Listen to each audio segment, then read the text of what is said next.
W ostatnim odcinku z Seszeli podsumuję, ile to wszystko kosztowało i ile musicie zapłacić za 8-dniowy rejs katamaranem w tym rajskim zakątku świata. Przygotuję Was także na rejs po ciepłych krajach. Opowiem, co należy koniecznie zabrać na jacht, a co zostawić w domu i oszczędzić kilogramów oraz kosztów na bagażu rejestrowanym. Zdradzę, dokąd wybieram się na żagle w kolejnym rejsie. To zaczynamy ten mega skondensowany odcinek.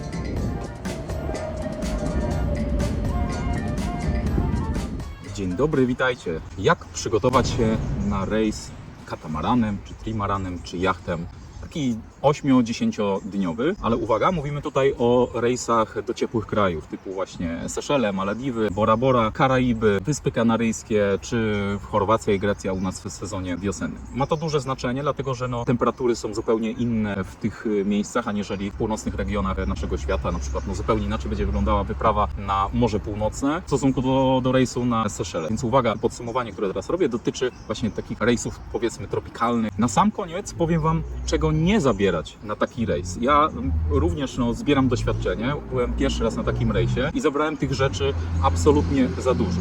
Jak wiecie, dokupiłem dodatkowy bagaż rejestrowy, 23 kg. Kosztowało mi to dodatkowo około 300 zł. Moja walizka nie ważyła 23 kg, ważyła około 16 kg, ale myślę, gdybym nie zabrał tych rzeczy, które Wam tutaj wymienię, no to ta waga mogłaby spaść do około 10 kg, co oznaczałoby, że mógłbym się spakować w drugi bagaż podręczny, który jest zdecydowanie tańszy aniżeli bagaż rejestrowy, więc można było tutaj dużo zaoszczędzić na mniejszym po prostu bagażu, bo w takich tropikalnych krajach wiele rzeczy się po prostu nie przydaje, czy jest niedostosowanych do warunków, gdzie jest wilgotność bardzo wysoka, jest bardzo gorąco i te rzeczy się po prostu nie przydają. Mam nadzieję, że nie będą Wam przeszkadzały tutaj głosy z zewnątrz dzieci bawiących się na plaży, bo tutaj z tej strony mamy plażę, ja tutaj mam guest house, w którym mieszkam przez ostatnie 2 dni. Jest też do polecenia ten guest house. Nie jest to oczywiście hotel jakiś 4-gwiazdkowy, bo na takim mi nie zależało, ale jest naprawdę bardzo czysto, przyjemnie, jest plaża, dobre śniadanie jak na tutejsze warunki. Polecam, zostawię link w opisie do filmu. Zacznijmy od rzeczy, które powinniśmy zabrać na rejs, a na końcu tego filmu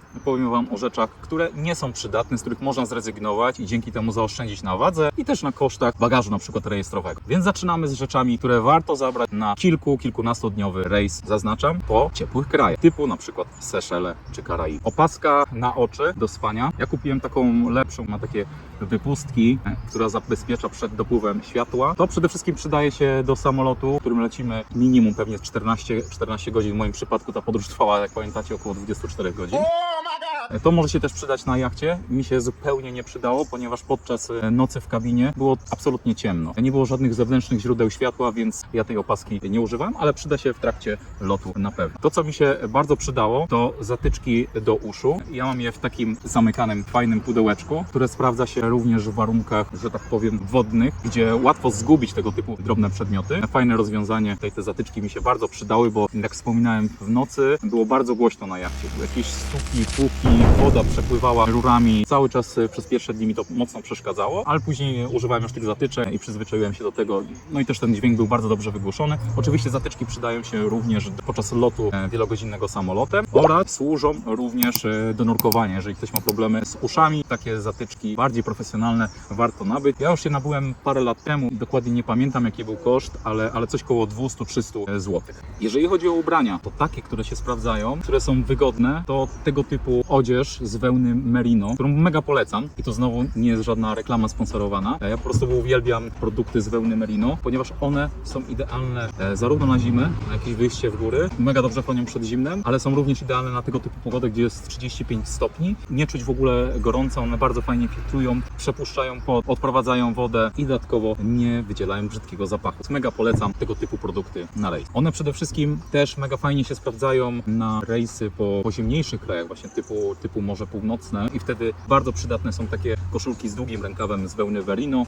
Też są spodnie, kalesony, koszulki, czapki z merino. Ja jestem po prostu zafascynowany tą wełną. Jest to wełna najwyższego gatunku, lepiej oceniana aniżeli wełna kaszmirowa. Dodatkowo przyjemna w dotyku. Polecam Wam sprawę. To, co jeszcze Wam się może przydać, ale nie mam tutaj ze sobą, to rękawiczki, takie wiecie, bez palców, wygodne. W momencie, kiedy żeglujemy i bardzo często wybieramy liny, to takie rękawiczki się po prostu przydają, żeby nie powycierać sobie dłoni. Oczywiście podczas rejsów morskich czy oceanicznych bardzo rzadko zmienia się hals z lewego i prawego, gdzie trzeba pracować na tych linach, ale oczywiście jeżeli to jest dłuższy rejs, ktoś ma, nie wiem, delikatne dłonie, to takie rękawiczki mogą mu się przydać, żeby wygodniej po prostu pracować. Oczywiście czapka z daszkiem. Ja miałem 2 czapki z daszkiem. Wiadomo, przydają się pod koniec rejsu, słońce już jest bardzo mocne i bardzo uporczywe.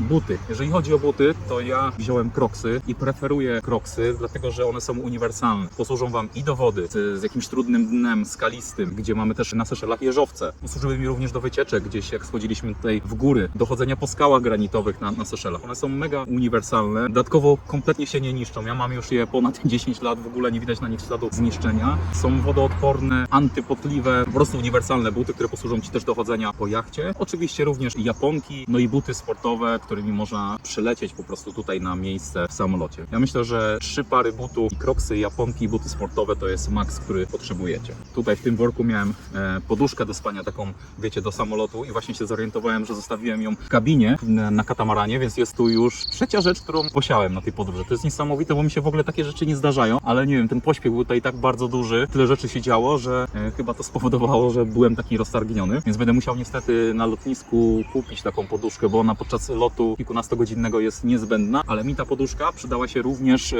w kabinie. Ja na niej po prostu spałem, bo nie lubię takich dużych, wypchanych, wiecie, poduszek. Ja bardziej śpię albo bez poduszki na płasko, albo z taką bardzo cienką poduszką, a tutaj na jachcie były właśnie bardziej grubsze. Mi ta poduszka absolutnie się przydała, więc muszę nabyć drugą taką podobną. Wszelkie opakowania wodoodporne, o tym już wspominałem i to się bardzo, bardzo dobrze sprawdza i było często przeze mnie wykorzystywane. Tutaj mam taki futerał na telefon iPhone'a 13 Pro, więc on jest dosyć duży. Mega fajnie zamykany, firmy Baseus. Mega polecam. Jest bardzo dobre zabezpieczenie, ani razu mi tej nie przemokło, a używałem go czasami w wodzie, czasami nawet pod prysznicem. Otwiera się to w ten sposób, że tutaj się rozsuwa. Tutaj mamy takie zawijane plastikowe części, tutaj wkładacie telefon, później powrotem zamykacie, przesuwacie zasuwkę i gotowe. Mi się to bardzo dobrze sprawdziło, więc polecam tą firmę. Ona jest troszkę droższa, ale myślę, że warto tutaj dopłacić. Kolejny taki futerał wodoodporny kupiłem na tablet. On również się dobrze sprawdzał. Nie ma tutaj firmy napisanej, nie pamiętam jaka to była firma, więc też mi się to dobrze sprawdzało. Nie tylko na tablet, ja używałem to na paszporty, na jakieś klucze, jakieś drobne rzeczy, które mogłyby wypaść podczas rejsu. I to fajnie ma taką rączkę, więc można to wygodnie nosić. I tutaj ma takie zamykane blokady. 3, raz, 2, 3 i dzięki temu jest to mega szczelne, więc też polecam nabyć taki futerał. Wszelkie takie, wiecie, folie zamykane na zamek zasuwny. Ja takich miałem chyba z 5 na różnego rodzaju rzeczy. Tutaj na przykład miałem jakieś ważne rachunki, jakiś internet, za wynajem rowerów i tak dalej. Tego typu właśnie woreczki. Warto takich woreczków kilka nabyć, bo mi się to przydało bardzo mocno. Koperty zamykane na dokumenty tego typu. To jest również rzecz, którą warto nabyć na jakieś dokumenty z rejsu, na opinię właśnie, którą ja tutaj mam żeglarską dla PZŻ, również na paszporty, na dokumenty rejsowe, boarding passy na rejs i tego typu rzeczy. Ładowarka bezprzewodowa, ta jest bardzo, bardzo silna i dodatkowo ma panel solarny, dzięki któremu można jeszcze doładować tą ładowarkę w trakcie rejsu. Ona ma 36 000 amperogodzin. Bardzo mi się dobrze sprawdziła, jeszcze dodatkowo ma tutaj taką funkcję światełka, gdzie nadaje sygnały SOS, w razie czego na szczęście się nie przydał sygnał SOS. Mam nadzieję, że to jest sygnał SOS. Światło stałe, różnego rodzaju światła. I to mi się przydało kilka razy, jak byliśmy na wyspach cały dzień. Mój telefon już tracił baterię, więc sobie podładowałem, poszedłem się wykąpać i dosyć szybko mi to naładowało telefon. Trzeba pamiętać o tym, żeby nie przekraczać ilości 40 000 amperogodzin w takich ładowarkach, dlatego że możecie w samolocie mieć maksymalnie właśnie taką pojemność, ale za to możecie mieć dwie takie, czyli dwie ładowarki o pojemności 40 000 amperogodzin. Dodam, że ten charger jest firmy Figar. Ja polecam. Słuchawki. Oczywiście ja nie miałem słuchawek na kablu, musiałem specjalnie dokupić i kupiłem, szczerze mówiąc, na Allegro jakieś niby dedykowane. Też nie były jakieś mega tanie, bo większość ofert dotyczyła cen w przedziału 15 do 30 zł. Te kosztowały około 100. Na początku się sprawdziły, później były z nimi już jakieś problemy. Teraz widzę, że tutaj się rozlatują, więc nie polecam kupowania tych tańszych słuchawek. Lepiej zainwestować w przypadku, jeżeli macie iPhone'a, no to jakieś oryginalne słuchawki iPhone'owe. Tylko nie wiem, czy takie robią jeszcze na kablu, bo te to 2 tygodnie i one już praktycznie nie działają, ale to jest przydatna rzecz w trakcie rejsu, no bo wiecie, jak chodzicie po jachcie, dodatkowo buja, bo jest silny wiatr, jeżeli macie słuchawki bezprzewodowe w uszach, no to jest bardzo duże ryzyko, że ta słuchawka wam zaraz wypadnie. Takie coś wam nigdy nie wypadnie, no i też nie musicie tego ładować, więc to są te plusy. Minusem jest to, że to są słuchawki, które zaraz można w ten sposób wyrzucić. Kolejne słuchawki bezprzewodowe, które mam tutaj. Oczywiście, jak wiecie, drugą słuchawkę posiałem na jednej z wysp. Na razie nic nie wiadomo o tym, żeby ktoś je odnalazł, niestety. Będę musiał prawdopodobnie kupić nowe na następny rejs, ale takie słuchawki bardzo się sprawdzają. Ja korzystam z słuchawek Huawei'a FreeBuds, to jest chyba 4 albo 3 wersja, ale zawsze najlepiej mi te słuchawki pasowały. Mam nadzieję, że dźwięk też dobrze z nich zbiera. Jak jesteśmy przy tych pokrowcach wszystkich wodoodpornych, no to ja mam też taką torbę, nie wiem ile ona jest litrowa, gdzieś 30-40 litrów, jest mega pojemna. To jest torba wodoodporna, z takiego samego materiału w środku, jak i na zewnątrz, i ona mi się bardzo dobrze sprawdziła. Służyła do tego, kiedy schodziliśmy z jachtu na dżingi, czyli nasz ponton, i płynęliśmy na plażę, to bardzo często było tak, że musieliśmy wyskoczyć z dżingi do morza i płynąć już do plaży, no bo były zbyt duże fale, żeby motorówka podpłynęła już bezpośrednio na samą plażę, i wtedy wszystkie rzeczy były totalnie mokre. Pozostali członkowie załogi, mówię tutaj o współtowarzyszach Francuzach, nie byli na to przygotowani, więc ładowali wszystkie swoje rzeczy w czarne worki na śmieci. Wyglądało to śmiesznie, te worki się też łatwo przedziurawiały, więc bardzo często mieli wszystkie mokre rzeczy. Ja miałem tutaj mega komfortowe rozwiązanie, to się, wiecie, zawija w ten sposób, tutaj się łączy ten worek i macie już w pełni zabezpieczone rzeczy w torbie, w której nic się nie zamoczy i która jest też, zajmuje bardzo mało miejsca, jak widzicie, na jachcie, co jest mega ważne. Pokrowiec na okulary, taki sztywny, chyba nie potrzeba więcej komentarza. Ręcznik szybko schnący. Oprócz tego, że szybko schnie, to zaletą jest to, że patrzcie, jak malutko miejsca zajmuje, to też jest ważne na jachcie. W trakcie tego rejsu mieliśmy zapewnione ręczniki i to są ręczniki i plażowe, i do łazienki, ale wiecie, to są ręczniki z takiej grubej froty, one zajmują bardzo dużo miejsca, ja osobiście takich ręczników nie lubię, a ten jest przyjemny, szybko schnący i zajmuje bardzo mało miejsca. Oprócz tego mam też taki futerał zamykany na jakieś drobne rzeczy, no właśnie typu klucze, jakieś słuchawki, totalnie drobne rzeczy, które mi też gdzieś nie uciekną do piasku, chociaż jak widzieliście, zdarzyło się to kilka razy, że zgubiłem parę rzeczy. W tym miejscu również trzymam mojego AirTaga i to też jest fajny patent, który polecam Wam mieć, bo zawsze jesteście w stanie zidentyfikować swoją walizkę, czy gdziekolwiek zostawicie tego AirTaga, zawsze wiecie, gdzie Wasza rzecz się znajduje i łatwiej jest ją zidentyfikować.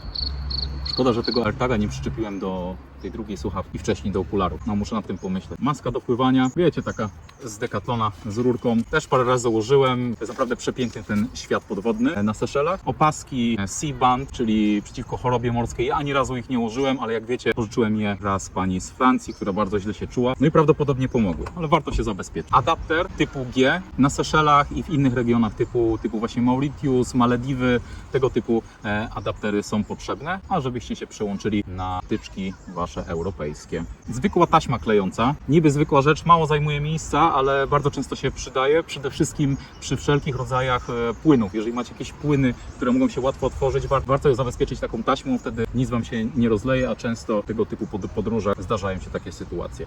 Waga bagażowa, też zajmująca mało miejsca, z 50 zł. Zamek do walizki, który przydaje się i na lotnisku, ale też przydaje się w trakcie rejsu, ponieważ wszystkie pokoje nie są zamykane, te kabiny są otwarte, płyniecie z obcymi ludźmi, więc jeżeli macie jakieś bardzo wartościowe rzeczy, to też możecie kilka takich zamków sobie kupić i zabezpieczyć swoje rzeczy w jakiejś torbie, zamykając je na szyb. Kubek. Generalnie chodzi o to, że na katamaranie jest dystrybutor zazwyczaj z wodą odsoloną i mineralizowaną, tylko trzeba ją do czegoś nalać. Jak wiecie, powinniśmy oszczędzać papierowe kubeczki, które są dostępne na jachcie, ale po co je wyrzucać za każdym razem po użyciu wody. Wystarczy wziąć taką butelkę i każdego dnia możecie sobie napełniać tutaj co chcecie. Ja piłem tutaj też kawę czy herbatę i łatwo można wtedy też chodzić po całym jachcie w momencie, kiedy buja, kiedy wieje, i mieć zawsze wodę dostępną koło siebie, a jak wiecie, woda przy takich upałach jest absolutnie niezbędna. 3-4 litry to jest minimum, więc to polecam i to też organizator polecał, żeby zabrać ze sobą. Chusteczki nawilżane, no ja jestem tego fanatykiem, ja bez chusteczek nawilżanych już się nigdzie nie poruszam, bo co chwilę gdzieś możecie być umaziani, cali zapoceni, więc takie chusteczki nawilżane bardzo orzeźwiają, czyszczą, są dosyć cienkie, wygodne do przechowywania, więc też polecam Wam zabierać. No a szczególnie w kabinie na jachcie to bardzo się przydaje, bo tam higiena pozostała wiele do życzenia.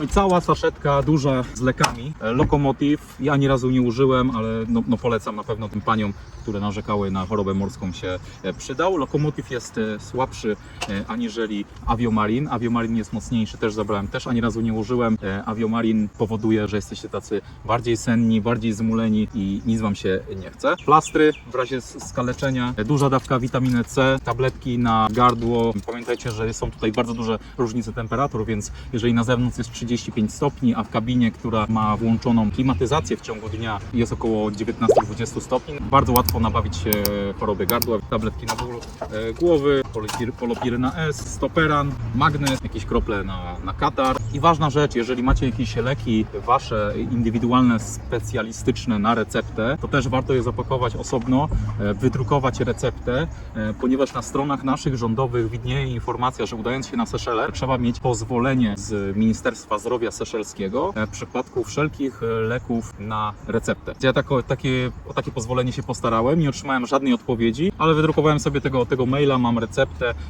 Nikt tego nie sprawdzał, nie było żadnego problemu, ale lepiej dmuchać na zimno, bo jeżeli ktoś potrzebuje przyjmować codziennie jakieś swoje leki, a te leki mu zabiorą na lotnisku, to będzie miał duży problem. I ostatnie dwie pozycje, takie reklamówki materiałowe, wielokrotnego użytku. Nie zabierajcie żadnych plastikowych foliówek, bo nie zaśmiecamy środowiska. Tutaj na morzu, na oceanie, na katamaranie ważne jest to, aby chronić nasze środowisko, więc zabierajcie takie wielokrotnego użytku, do których można spakować różne śmieci, nie wiem, brudną bieliznę i tego typu rzeczy.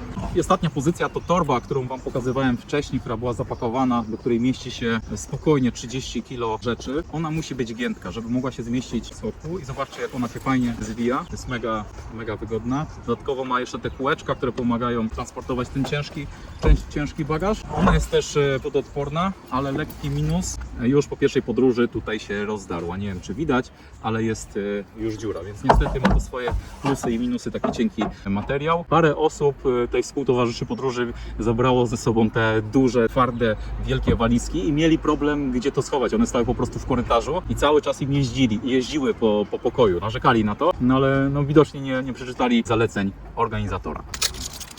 Zażyję sobie właśnie jedną taką pastylkę, bo od tej klimatyzacji tutaj w pokoju też mi już właśnie gardło boli, więc to się zawsze przydaje. Z takich przedmiotów niefizycznych to polecam wam również na wszelkie wycieczki zagraniczne kartę Revoluta, wirtualną kartę Revoluta, której nie musicie zabierać ze sobą. Macie ją, jeżeli macie iPhone'a w swoim portfelu, dotykacie 2 razy i ta karta wam wyskakuje. Bardzo łatwo możecie płacić zbliżeniowo taką kartą. Oczywiście nie we wszystkich krajach to funkcjonuje i jest akceptowana taka karta, ale tutaj na Seszelach nie miałem z tym problemu, dlatego to też jest bardzo wygodne rozwiązanie, bo macie więcej miejsca w portfelu, ten portfel może być mniejszy, kartę zawsze macie przy sobie w telefonie, dodatkowo możecie wcześniej przelać na taką kartę euro po bardzo korzystnym kursie i wydawać po prostu pieniądze bezpośrednio z karty Revoluta, z konta eurowego, a nie po niekorzystnym kursie z waszego banku macierzystego w Polsce. Więc mega polecam tego typu oszczędność. Jeżeli płyniecie na rejs, w ramach którego chcecie zdobyć doświadczenie godzinowe potrzebne do zdobycia kolejnych patentów żeglarskich, no to oczywiście musicie zabrać ze sobą również opinię żeglarską, opinię z rejsu dla PZŻ. Taką opinię znajdziecie na stronach PZŻ-u w języku polskim, w języku angielskim. Warto wydrukować kilka wersji, schować w tego typu kopertę wodoodporną, aby skipper mógł wypełnić i podpisać dla was taki dokument po zakończeniu rejsu. Moim zdaniem warto również zabrać ze sobą kilka ładowarek do waszego telefonu czy innego sprzętu. Często ja miałem takie sytuacje, że poprzez te adaptery ładowarki moje wybuchały i wtedy byłem kompletnie odcięty od dostaw energii do telefonu, więc warto mieć drugą zapasową ładowarkę na tego typu sytuacje. Jeżeli chodzi o kategorie kosmetyczne i tym podobne, no to oczywiście kremy do opalania o maksymalnym filtrze, no minimum 30, a 50 bardzo często powinna być używana podczas żeglugi, gdzie mamy silny wiatr i nie odczuwamy tej wysokiej temperatury, jak i kremy po opalaniu. Ale uwaga, należy zakupić takie kremy, które nie zawierają parabenu oraz innych chemii, ponieważ pamiętajcie, że to wszystko później spływa do morza i do oceanu, więc te produkty powinny być jak najbardziej naturalne. Tego samego dotyczą szampony, płyny do kąpieli. Ja nabyłem taki szampon i płyn w jednym. Oczywiście wiem, że kobietom mógłby taki produkt nie wystarczyć i to muszą być odseparowane, ale dla facetów jak najbardziej taka jedna butla szampon i płyn pod prysznic, totalnie naturalne, bez parabenów, bez chemii, bardzo dobrze się sprawdza, no i nie zanieczyszcza środowiska. Jeżeli ktoś ma tatuaż, no to oczywiście kremy na tatuaż, przed opalaniem, po opalaniu. Polecam mydło w kostce, ponieważ zajmuje ono dość mało miejsca, a starczy bez problemu na cały rejs. Starcza dużo więcej niż taki płyn w butelce. Więc mydło w kostce, bez parabenów i chemii, naturalne mydło. Jakiś środek na moskity, przeciwko komarom, może nabyć w Polsce lub tutaj na miejscu. Mi się to rzeczywiście parę razy przydało, jak szliśmy do tego lasu i tam tych komarów było bardzo, bardzo dużo, więc warto się całym wysmarować tego typu środkiem. Mamy wszystko.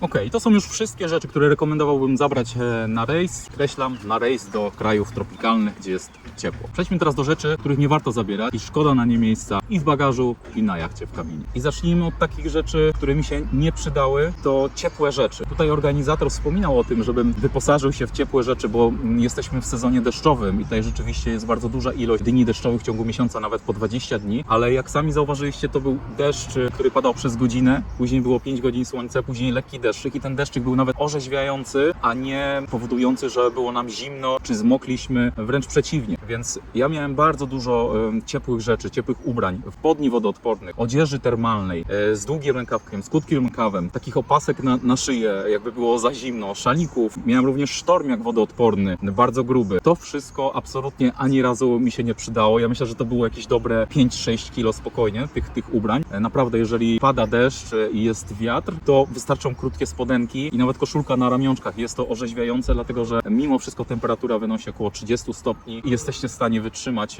silny wiatr i deszcz bez sztormiaka. Więc sztormiak tak, ale na Morze Północne, na trudniejsze warunki pogodowe, na inną porę roku, a tutaj praktycznie cały rok na Seszelach tego typu rzeczy się nie przydają, tym bardziej, że jesteście załogantami, a nie jesteście kapitanem. Jeżeli bylibyście kapitanem, który musi być przy sterze non-stop bez względu na warunki, no to może wyglądałoby to troszkę inaczej. Czego jeszcze nie ma potrzeby zabierać? Butów do pływania. To też kolejne kilogramy. Organizator również wspominał, aby takie buty do pływania zabrać, ale absolutnie wystarczają Crocsy, o których Wam wcześniej wspominałem. One są mega uniwersalne. Oczywiście każdy wybierze jak chce, ale dla mnie to było rozwiązanie najlepsze, bardzo uniwersalne, ponieważ Crocsy są do wszystkiego. I do wody, i do pływania, i do wspinania się po jakichś górkach, i do wchodzenia do wody, która ma kamieniste dno, czy nawet często spotykane tutaj jeżowce. To są buty uniwersalne, nawet mogą służyć również do chodzenia od czasu do czasu po jachcie, chociaż po jachcie, pamiętajcie, chodzimy na boso, a jeżeli już chodzimy w jakimś obuwiu, no to powinno być to obuwie z białą podeszwą, aby nie robić ciemnych śladów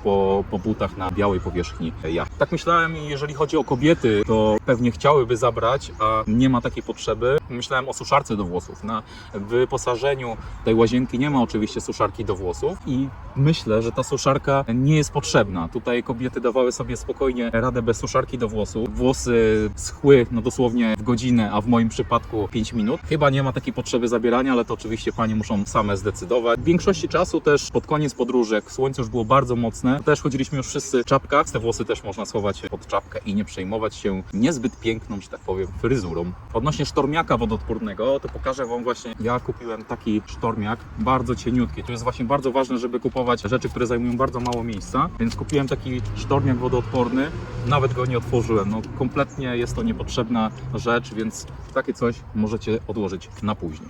Jestem Wam winien jeszcze na koniec mojej podróży, mojego rejsu, podsumowanie finansowe całej tej wyprawy. Będę posiłkował się tabletem, żeby o niczym nie zapomnieć. Tutaj po tej stronie podsumuję Wam wszystko, co składa się na koszt takiego rejsu. Generalnie sam rejs trwał 8 dni, ale w związku z ilością lotów, w związku z tym, że nie udało się dopasować lotów dokładnie tak, kiedy odbywał się rejs, to również musiałem przebywać tutaj 2 dni dłużej. W związku z tym cała wycieczka rozłożyła się na około 13-14 dni. Tak, nie owijając w bawełnę, lecimy. Lot z Wrocławia do Frankfurtu i z powrotem kosztował 1200 zł. Lot z Frankfurtu przez Doha na Seszele i również z powrotem kosztował 3130 zł. 8-dniowy rejs po Seszelach, organizowany przez firmę Globe Sailor i nie jest to pozycjonowanie reklamowe. Własny pokój, tak naprawdę przewidziany dla 2 czy nawet 3 osób, kosztował w przeliczeniu na złotówki 9150 zł. I była to cena już po rabatach, dlatego że udało mi się wynegocjować około 25% rabat. Pierwotna cena wynosiła około 12 000 zł. Powodów rabatu było kilka, mianowicie bardzo krótki okres pływający już do samego rejsu, sezon deszczowy, no i brak prawdopodobnie zainteresowania innych uczestników, więc tej firmie zależało na tym po prostu, żeby obsadzić cały rejs. Należy pamiętać, że jeżeli chodzi o koszty takie stałe, nie będę tutaj wymieniał kosztów, które są dodatkowe, czyli jedzenie, picie i tak dalej w restauracjach, bo wiadomo, to zależy od każdego z nas, każdy ma inne preferencje. Mówię o tych kosztach obowiązkowych. I takim kosztem obowiązkowym jest też opłata tak zwana Travel Authorization. Ją się wykonuje wykonuje jeszcze przed wylotem na Seszele. Dostajemy odpowiedni link rządowy, pod którym musimy się zarejestrować, zrobić zdjęcie, selfie, przesłać zdjęcie swojego paszportu, zrobić autoryzację i wnieść opłatę autoryzacyjną, która wynosi 10 euro, czyli około 44 zł. Na miejscu dokonujemy również obowiązkowych opłat podatków klimatycznych i tutaj ta opłata wynosi około 7 euro za dzień, czyli około 30 zł za dzień. Z mojego pobytu wyszło to około 310 zł za te podatki klimatyczne. Ja zawsze staram się wykupywać na takie podróże VPN. Czasami się to przydaje. Akurat na tej podróży mi się bardzo przydało, bo musiałem załatwić kilka spraw urzędowych. Oczywiście Wam może to się też przydać do oglądania, nie wiem, czy Netflixa, czy HBO, czy innych naszych polskich lokalnych serwisów. Bez VPN-a Wam się to nie uda. Ja wykupywałem VPN-a w firmie NordVPN i to również nie jest pozycjonowanie w żaden sposób reklamowe. Jestem za mały na takie tego typu reklamy sponsorowane. Tutaj ten VPN mi wyniósł 60 zł na miesiąc. Tam możecie sobie zobaczyć, jaka to była opcja, ale w pełni wystarczająca dla mnie na taki rejs 10-dniowy. Wykupiłem również oczywiście ubezpieczenie podróży, dosyć wysoką sumą ubezpieczenia, ale to jest koszt zazwyczaj na taki 10-dniowy rejs 120 zł, 150 zł. Podczas tej autoryzacji przez stronę rządową, gdzie wnosimy opłatę 10 euro, o której wspominałem, można również zakupić od razu internet, którym będziemy się posługiwać na Seszelach. I tutaj ta rządowa strona współpracuje z taką firmą, która się nazywa Cable and Wireless, którą zresztą Wam pokazywałem. Ja skorzystałem z tej oferty, wykupiłem 50 GB internetu za 45 euro, co jest przeliczenie około 200 zł.